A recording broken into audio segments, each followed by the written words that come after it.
अशोक के बारे में जो जानकारी मिलती है वो खुद देने वाला अशोक सबसे ज़्यादा है। बाकी जानकारियाँ तो अरसास से मिल ही रही हैं, तमाम चीज़ों से मिल रही, लेकिन अशोक के बारे में सबसे ज़्यादा जानकारी कौन देता है? खुद अशोक के अभिलेख। तो हम लोग अशोक का अभिलेख का एक अलग से कर लेते हैं। ऐसे अशोक के जितने भी अभिलेख हैं उसको अलग अलग भाग में बांटते हैं। एक है अशोक का बृहद शिलालेख, एक अशोक का लघु शिलालेख और एक स्तंभ लेख। 3 कैटेगरी है। क्या क्या? अशोक का बृहद शिलालेख, हाँ, तो बृहद शिलालेख 8 जगह पर है। कितने जगह पर है? और 8 जगह पर 14-14 बात है। इस बात को समझिएगा, क्योंकि कम से कम 10 ऐसे हम लोग यूट्यूब चैनल को हम देखे हैं जो इस बात को धड़ल्ले से गलत पढ़ा रहे हैं और उनका व्यू करोड़ों में है। यानी 1 करोड़ लोगों की ज़िंदगी से वो बिना सोचे समझे खेल रहे हैं। ठीक है, जैसे इस बात को समझिए, यहाँ पे थोड़ा सा जगह है, इसको यूज़ कर लेते हैं। ये मान लीजिए 8 जगह है, 1 2 3 4 5 6 7 और 8 जगह है ये। इन सब पर एक एक ऐसे करके अभिलेख के लिए एक एक बोर्ड लगा हुआ है। ये बोर्ड है और इस बोर्ड में 14 बातें लिखी हैं। यहाँ 1 है और यहाँ 14 है। इसको हम लोग कहते हैं 14 बृहद शिलालेख, और ऐसा ही हर जगह है। यहाँ भी यही चीज़ है, यहाँ भी यही चीज़ है। ये नोटिस बोर्ड है। मान लीजिए हमने लिखा कि कल क्लास बंद रहेगा, तो हमने ग्रुप में डाल दिया। तो ये उनका तो व्हाट्सएप ग्रुप था नहीं, तो अलग अलग जगह पर ये जाके लगवा दिए। और लगवाने का भी तर्क क्या है? ऐसे जगह पे लगाइए जो किसी अच्छे राजमार्ग को क्रॉस करता हो, जहाँ पे व्यूअरशिप मिले। व्यू का मामला वहाँ भी था कि जहाँ अधिक व्यूअरशिप मिले, चौराहे पे लगाए। फिर साम्राज्य के उत्तर दक्षिण पूर्व पश्चिम हर जगह लगाइए, ताकि जो एंट्री करे हमारे राज्य में वो भी ये जान जाए। राज्य के सेंटर में भी लगाइए और चारों तरफ लगाइए। और ये इतने मिले हैं, हो सकता है इससे अधिक जगह पर रहे हों, लेकिन मिले हैं 8। अब वो लोग क्या पढ़ा रहे हैं कि ये जो अभिलेख है ना, ये 14 अभिलेख है, तो ये 8 जगह है। 8 तो बेचारा कहीं इन्फॉर्मेशन में मिल गया कि 8 है, लेकिन उन लोग को समझ में नहीं आ रहा कि ये 8 में 14 सेट कैसे होगा। तो सब कर क्या रहा है कि बोला कि 2 ठो यहाँ लिखा है, 2 ठो इसमें लिखा है, 1 ठो इसमें है, 3 ठो इसमें है, 4 इसमें है। ऐसे करके 14 वो लोग पूरा कर दे रहा है। और 1.5 करोड़ व्यू है एक गलत इन्फॉर्मेशन का। जैसे कि महावीर स्वामी का जन्म कब हुआ, तो 599 लिखने वाला का व्यू भी 24 लाख है। इसीलिए नेट का जो भी सोर्स है वो ऑथेंटिकेटेड नहीं है। अब ये कितनी बड़ी सूचना है जिसको कि गलत तरीके से पढ़ाया जा रहा है। आप लोगों को क्लियर हो गया? इस क्लास में किसी को आपत्ति? ये 14 अभिलेख नहीं हैं अलग अलग, ये एक ही शिलापट पर 14 बातें हैं। 14 एक ही शिला मतलब एक पत्थर। जैसे अभी हम लोग कॉपी कागज़ ले रहे हैं, तो कॉपी कागज़ नहीं ना था तब, फ्लेक्स बोर्ड था, साइन बोर्ड की नहीं, ग्लो साइन बोर्ड लगा दो, नहीं था। ये 14 बातें हैं। समझो कि ये जो हमारा वाइट बोर्ड है ना, ये पत्थर का बना हुआ है, ये हम 8 जगह जाके लगवा दिए। तुमको दे दिया कि ऐसा करो कि इसको 8 जगह लगवा देना। ऐसा जगह लगाना कि मैक्सिमम लोग पढ़े, हमारी जनता को हमारी बात, हमारी सोच, हमारी प्रवृत्ति, हमारे आगे के योजनाओं का पता होना चाहिए। तो उसके लिए ये व्यवस्था की गई। टॉपिक अलग अलग, इसी को तो पढ़ना है। सब में एक ही बात है। 14 लाइन जो यहाँ लिखा है वही 14 लाइन यहाँ लिखा है। ये 14 बात है अलग अलग, लेकिन ये जो 14 बात का एक सेट बना, ये सेट ही हर जगह है। एक में अलग अलग बात है नहीं। हाँ बस, जैसे एक हमने क्यों नहीं इतना बनाया, एक बनाया, ये जो बन गया ना। अब इसी का समझो कि बाकी कारीगर आया, बोला उसको लिखने नहीं आता, बोला इसको देख के सब तुम लोग 8 और बना दो 7 और। अब ऐसा ही बना दिया, जाके सब जगह लगा दिया। ये सूचना हर जगह। तो अब ये सूचना डाली कहाँ कहाँ गई उसको लिखिए। ये गुजरात उड़ीसा में 2 जगह डाली गई, धौली और जौगढ़। 8 जो जगह हैं वो लिखिए, धौली और जौगढ़, धौली और जौगढ़। और 2 पश्चिम प्रांत में है, जो एकदम पश्चिम में चला गया पाकिस्तान, मनसेहरा और शहबाजगढ़ी। मनसेहरा और शहबाजगढ़ी पाकिस्तान में, तक्षशिला के आसपास, जहाँ विद्रोह दबाने के लिए सुसीम गया था। तो मनसेहरा और शहबाजगढ़ी। ये 2 हो गए, कितने हो गए? 4 हो गए, मनसेहरा एंड शहबाजगढ़ी। उसके बाद एक था देहरादून में जिसका नाम था कालसी। देहरादून में एक जगह है, वो उसका नाम था कालसी। कालसी जी। और एक था महाराष्ट्र में जिसका नाम था सुरपारक। महाराष्ट्र में सुरपारक, हाँ, जिसको सोपारा भी कहते हैं, लेकिन मूल नाम है उसका ऐतिहासिक सुरपारक, और हो गया सोपारा। सोपारा, सुरपारक, हाँ वही नाला सोपारा वाला सोपारा। महाराष्ट्र नहीं, सोपारा में है, सोपारा। सुरपारक जगह उससे ले लिया सुरपारक, तो महाराष्ट्र को सोपारा से जोड़ लीजिए। एक था गुजरात में जिसका नाम था गिरनार। कितने हो गए? 7 हो गए। और एक है साउथ में, उसका नाम है येरागुड़ी। येरागुड़ी, येरागुड़ी, येरागुड़ी जी। ऐसे साउथ में जब बोलो तो ऐसे बोलो, आइए येरागुड़ी जी, तो उसको थोड़ा सा येरागुड़ी। अब क्या है कि इन सब में मैक्सिमम की भाषा जो है, अशोक के अभिलेखों की मैक्सिमम की भाषा पाली है, लिपि ब्राह्मी है। लेकिन जो साउथ में जाएगा जैसे मनसेहरा और शहबाजगढ़ी, उसका खरोष्ठी है, ठीक है, अरामाइक और खरोष्ठी। तो अशोक के जो हैं ज़्यादातर यदि पूछा तो भाषा पाली, लिपि ब्राह्मी, और अपवाद पूछेगा तो मनसेहरा और शहबाजगढ़ी में लिपि खरोष्ठी, जो उल्टा लिखा जाता था। समझ गए? भाषा पाली, लिपि ब्राह्मी, और उसको यदि साउथ में जाएंगे तो लिपि खरोष्ठी, और वहाँ पर कहीं कहीं अरामाइक। वेस्ट में जाएंगे तो जैसे कि शहबाजगढ़ी और मनसेहरा जो है ना, यहाँ खरोष्ठी है। इसमें और कंधार में जाइएगा तो और अरामाइक हो जाएगा। कंधार में भी कुछ अभिलेख उसका मिला है अशोक का, तो वहाँ पर अरामाइक स्क्रिप्ट आ जाता है। तो अरामाइक खरोष्ठी, और ऐसे पहले क्या था, ब्राह्मी, और एक क्या हो गया, यूनानी। ये 4 लिपियां हैं अशोक के अभिलेख की। अशोक का अभिलेख का लिपि पूछे तो अरामाइक, खरोष्ठी, यूनानी और पाली, ये ब्राह्मी। तो ब्राह्मी लिपि को आप लोगों ने पढ़ा, सबसे पहले पढ़ने का श्रेय किसको जाता है? जेम्स प्रिंसेप को, ठीक है। जेम्स प्रिंसेप 1837 में जेम्स प्रिंसेप ने पढ़ा। लेकिन कोई एक और थे, स्टीफेंसन या ऐसे कुछ नाम है, हम देख के बता देंगे आप लोगों को। वो अशोक के अभिलेख पे स्पेशल रिसर्च करने वाला है। यदि पूछ दे कि अशोक के अभिलेख पर विशेष रिसर्च करके उसकी लिपि को पढ़ने का प्रयास करने वाला बंदा कौन था? स्टीफेंसन या ऐसे कुछ नाम था, हम देख के बता देंगे, ठीक है। तो अशोक के अभिलेख का ये क्षेत्र हो गया, लिपि हो गई। अब सबसे महत्वपूर्ण पार्ट है उसका कंटेंट। सबसे महत्वपूर्ण क्या है? 14 जो बात लिखा है, यही ना इतिहास है, ये 14 बात, ठीक है, याद है आप लोगों को? ठीक है। तो पहला है अशोक के अभिलेख को हम लोग जो बृहद शिलालेख है, उसमें 3 कैटेगरी है ना, बृहद शिलालेख, लघु और स्तंभ। तो बृहद शिलालेख में जो 14 हैं, ज़्यादातर सवाल उसी से आते हैं। उस 14 में जो पहला है वह है पशुवध निषेध। क्या है? पशुवध निषेध। लेकिन अशोक जो एक राजा है वह व्यवहारिक राजा है।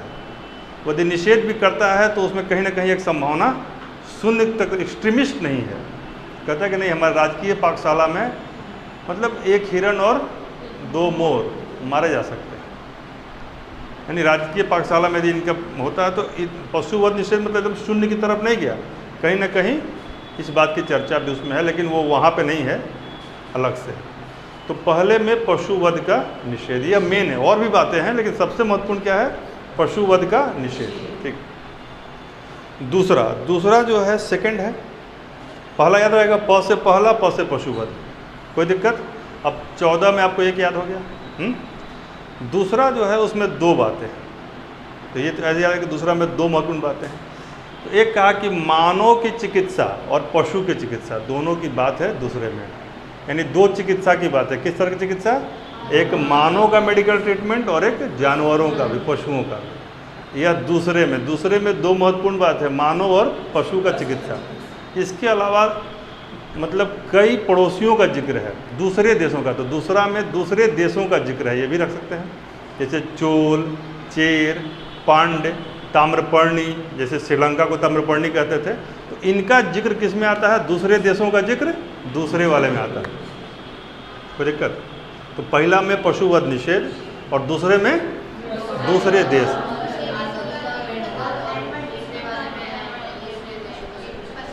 कहीं भूलने वाली भी बात नहीं है, ठीक है। तीसरा जो आता है उसमें आता है कि तीन तरह के मतलब क्या बोलते हैं, अधिकारियों का जिक्र है। तीन तरह के अधिकारी का जिक्र है। अधिकारी का नाम क्या है? युक्त, राजुक और प्रादेशिक। युक्त, राजुक और प्रादेशिक।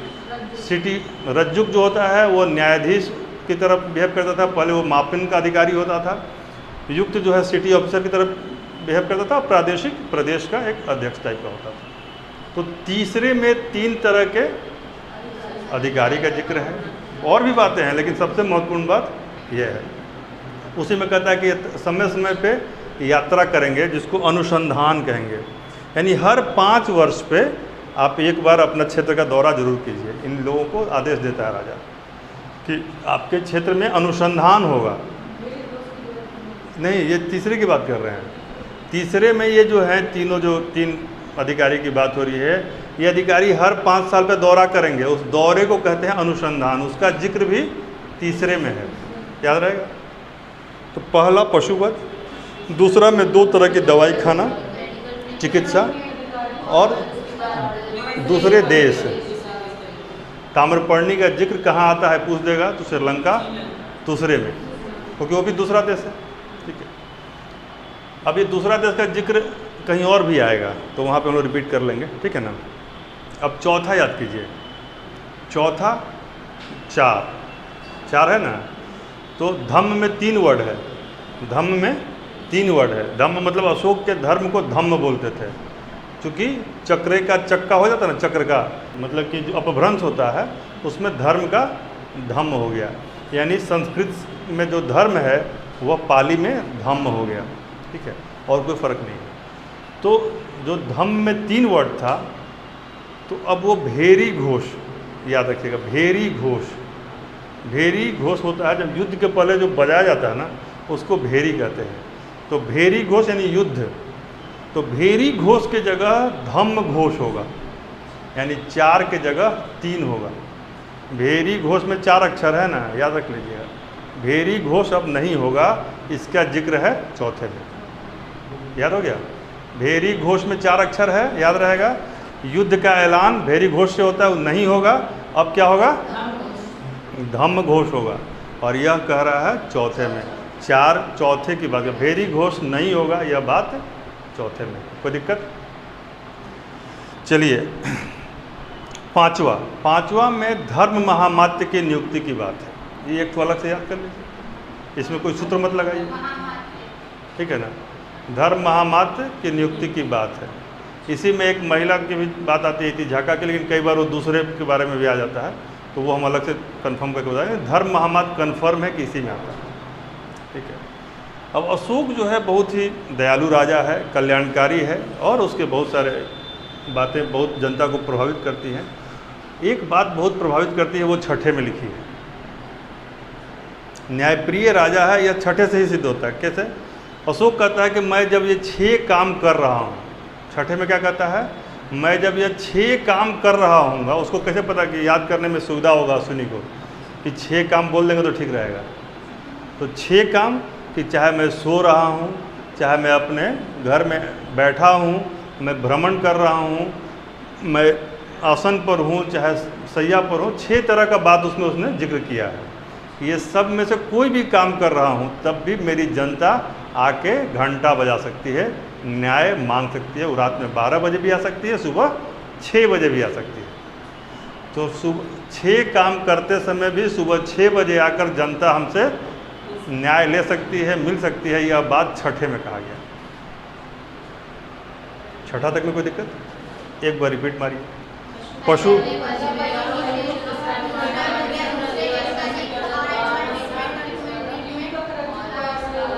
युक्त राजुक्त प्रादेशिक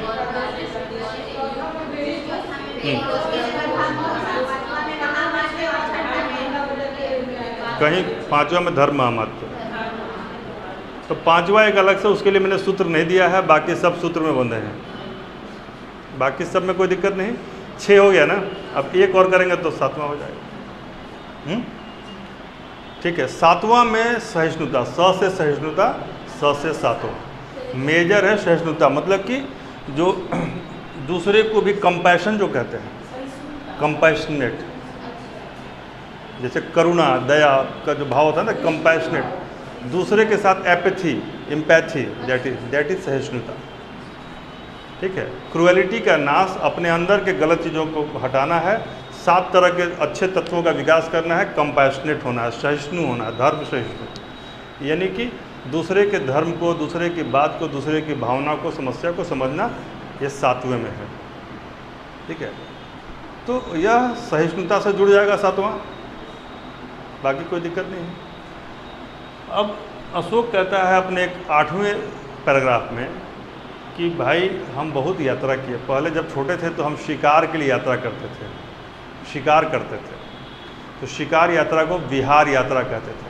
ठीक है, फिर मैंने ज्ञान के लिए यात्रा की, जिसको संबोधि यात्रा कहा गया, ज्ञान के लिए, और अब मैं धम्म के प्रचार के लिए यात्रा करना चाहता हूँ, जिसको धम्म यात्रा कहा गया। तो क्या कहा, पहले शिकार करता था तो आखेट किया, उसको विहार यात्रा कहते थे। फिर ज्ञान की प्राप्ति के लिए तो संबोधि, मतलब ज्ञान प्राप्ति, तो संबोधि यात्रा किया, और अब जो है वो धर्म के प्रचार के लिए यात्रा करना चाहता है, तो धम्म यात्रा, यानी वो विभिन्न तरह की यात्राओं का जिक्र करता है। 8वें में यात्रा है। अब देखिए, आपको बड़ा, ये कभी नहीं भूलेगा ज़िंदगी में 8वां। अब 8 आप लिखते कैसे हैं? देखिए, यहाँ से मैंने शुरू किया, यात्रा में हम कहीं भी जाए आते वहीं हैं जहाँ से शुरू करते हैं, ये होता है ना। अमेरिका भी जाइएगा तो अंत में आके वही अपना जक्कनपुर में गली नंबर 3 शंभू शरण लेन में पहुँच जाइएगा। ठीक है, तो कहने का मतलब है कि जो जहाँ से शुरू करेगा वहीं पर समाप्त करेगा। 8 याद रहेगा, यात्रा 8, कोई दिक्कत? 9 उतना महत्वपूर्ण नहीं है। 9 में जो है कहा जाता है कि आप वही धर्म से संबंधित कुछ बातें हैं 9 में, तो 9 को अभी ऐसे ही छोड़ दीजिए। ठीक है, 9 में छोटी मोटी बातें हैं। 10 में आइए। 10 में कहा गया कि कैसे आपकी कीर्ति स्थायी हो सकती है। ऐसे कहा कि मान लीजिए यह करने से आपको कीर्ति स्थायी नहीं होगा, धन का संग्रहण से नहीं हो जाएगा, खूब पैसा कमा लिए तो भी नहीं होगा। इतिहास इतना आसानी से नहीं बनता है। जिस बात में मर मिटने का एहसास नहीं होता, उसका दुनिया में कोई इतिहास नहीं होता। तो आप 10 को याद कीजिए। तेंदुलकर को इसलिए लाया, तेंदुलकर के जर्सी पे 10 लिखा होता है। स्थायी कीर्ति वाले जितने भी अच्छे प्लेयर हैं, उनके जर्सी पर 10 लिखा होता है। 10 का जर्सी होता है ना, अपने टी शर्ट के पीछे नहीं खिलाड़ी लोग एक नंबर लिखते हैं, तो मैक्सिमम अच्छे प्लेयर का, मैराडोना का देखिएगा तो 10 था, मेसी का भी 10 है। तो ये स्थायी कीर्ति वाले लोग हैं, जिनकी कीर्ति अजर अमर है, तो 10 से उसको जोड़ दीजिए। मतलब स्थायी कीर्ति कैसे प्राप्त हो सकता है, तो उसमें अशोक कहते हैं धम्म के आचरण से। स्थायी कीर्ति और धम्म का आचरण, तो स्थायी कीर्ति की बात आए, धम्म के आचरण से स्थायी कीर्ति की प्राप्ति हो सकती है। इसकी चर्चा, इसके बारे में डिटेल बताया गया है 10 में। ठीक है, उसके बाद आता है 11। 11 कैसे लिखा था? 1 पर 1 11, ऐसे होता है ना, 1 पर 1 11। तो कह रहा है कि 1 से मत जुड़े रहिए, 1 से 2 की तरफ बढ़िए। मतलब उसमें जोड़े की बात की गई है। गुरु शिष्य का संबंध, व्यक्ति व्यक्ति का संबंध, मतलब एक एक जोड़े का था कि कैसे आचरण, शिष्ट आचरण कैसे होना चाहिए। ये 11 में इसकी बात की गई है। कोई दिक्कत? कि गुरु शिष्य संबंध, राजा प्रजा संबंध, इस तरह के संबंधों के बारे में चर्चा की गई है 11 में। ठीक है, और 12 में भी इसी नेचर की बात है। 12 में कहता है कि 1 से 2 की तरफ बढ़िए, यानी आप एक हैं तो अपने को तो जान ही रहे हैं, दूसरे को भी जानिए। यानी फिर वही धर्म सहिष्णुता की बात, दूसरे धर्म को, दूसरे के समुदाय संप्रदाय को कमज़ोर मत समझिए, एक को जान रहे हैं, दूसरे को जानने का प्रयास कीजिए, उसको महत्व दीजिए। यह 12वें में है। और 12वें में फिर से कुछ पड़ोसियों का जिक्र है, दूसरे देशों का जिक्र फिर आ जाएगा, यानी 1 से 2 की तरफ यहाँ भी बढ़ना है। दूसरे में भी था, लेकिन वहाँ जो राजा का लिस्ट था वो चोल चेर पांड्य का था। यहाँ जो है हिंद यवन राजाओं का जिक्र है। एक साउथ का, एक मतलब नॉर्थ साइड। अब नहीं, नॉर्थ का नहीं, हिंद यवन, जैसे कि उसमें अलेक्जेंडर तक का जिक्र है, एंटीयोकस का जिक्र है, इस सब तरह का जिक्र उसमें है। लेकिन वो जिक्र विदेशी राजाओं का ही है ना, उसको विदेशी राजाओं का जिक्र। बात समझ आ गई। 12 में 1 से 2 की तरफ बढ़ने की प्रवृत्ति है, वह स्वभाव के तौर पर, धर्म के तौर पर, और जिक्र है दूसरे देश के राजाओं का। 5 राजाओं का जिक्र है, ठीक है, जिसमें महत्वपूर्ण एंटीयोकस और अलेक्जेंडर है। 12 याद हो गया मोटा मोटी, कोई दिक्कत? 6 में 6 तरह के काम कर रहे होंगे, तब भी जनता 6 बजे सुबह आके मेरा घंटी बजा सकती है। 6 में, 7 में सहिष्णुता, 8 में यात्रा, 9 में उस मतलब धार्मिक बातें ही हैं थोड़ी बहुत, 10 में स्थायी कीर्ति की प्राप्ति धम्म से, 11 में 2-2 जोड़े का आपसी संबंध व्यवहार बताया गया, और 12 में 1 से 2 की तरफ बढ़ने की प्रवृत्ति है, और दूसरे देश के राजाओं का एक सेट है, ठीक है। अब आ गया 13, सबसे महत्वपूर्ण 13। सबसे महत्वपूर्ण इसलिए कि कलिंग युद्ध का जिक्र है, इसीलिए कलिंग युद्ध का डिटेल जिक्र करता है काफ़ी उसमें, और उससे एस्टेब्लिश भी होता है कि 260 BC के आसपास कलिंग युद्ध 260-61 के आसपास हुआ, इसी से सिद्ध होता है। उसमें कहीं थोड़ा बहुत जिक्र है, बहुत लंबी बातें करता है। अभी तक 14 बात कर दिया, जमाई भी आने लगा नहीं, तो कहने का मतलब है कि कलिंग युद्ध तक आते आते अशोक को भी जमाई आने लगता है। अब 14वां अभिलेख में वो लिखता है कि मैंने अपने मन की बात आप लोगों से की, बहुत सारी बातें बताई, बहुत सारी बातें और करना चाहता हूँ, समय की सीमा है, जगह का सीमा भी होगा, हैं? आगे फिर आऊँगा और फिर आगे ऐसे अभिलेख आपके सामने लेकर आऊँगा। तो 14वां में यही कहता है, मैं फिर से नए अभिलेख लेके आऊँगा। इसके मतलब वो फाइनल फिनिशिंग वर्ड बोलता है उसमें, ठीक है। 14 में फिर कोई महत्वपूर्ण बात नहीं है, कहता है कि मैं फिर ऐसे अभिलेख लेकर आऊँगा, फेयरवेल स्पीच देता है थोड़ा दुखी होकर। तो ये सब तरह का 14 अभिलेख है, ठीक है। अब क्या होगा कि कहीं कहीं कुछ और इन्फॉर्मेशन अभिलेखों के बारे में दिया गया होगा, जो मैंने दिया है उसके अलावा भी दिया होगा। तो भाई ऐसा है कि एक पैराग्राफ में 4 लाइनें लिखा है, मैंने 2 महत्वपूर्ण लाइन बता दी, हो सकता है कुछ लाइन और भी होती, नहीं कि उसको गलत काट देना, उसको भी दिमाग में इसी क्रम में घुसा लें।